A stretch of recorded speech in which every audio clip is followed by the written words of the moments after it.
One of the things that I hear people say most when they walk into the shop is that they'd love to have more plants, but they always kill them. I used to be exactly the same a few years ago. Never in a million years did I think I'd own a houseplant shop. And in that time, whilst I've had no professional training, I have killed a lot of houseplants. And so that teaches you an awful lot of what not to do. So I thought I'd do a little mini series of reels on the basics of houseplant care that will hopefully give more people more confidence that they can start out with houseplants. Now, the first one in this series is called Right Plant, Right Place, and that's what I'm going to talk about today.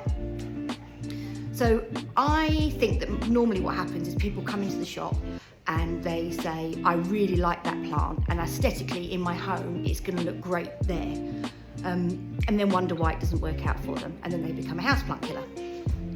In my opinion, that's the wrong way around. What you need to do is figure out where in your home you'd like a plant, think about the conditions in that location, and then think about a plant that will thrive in those conditions. So, for example, anybody that is thinking this Maranta lemon and lime would look great on their dining table in their conservatory that gets lots of bright direct light, you're going to kill it because it does not like any direct light on the leaves, and it's just not the plant for that environment.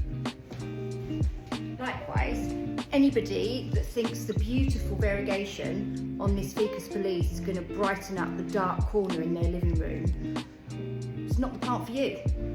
They like lots and lots of bright indirect light. So in that dark, shady environment, it's just not going to work out. So, as I said, right plant, right place. Think about where in your house you'd like a plant.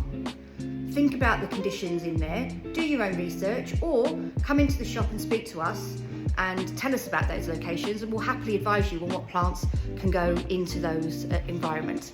And also, just to remind everybody that all of our plants come with a QR code on them, which when you scan it, takes you to the page on my website that gives you detailed instructions on how to look after all the plants.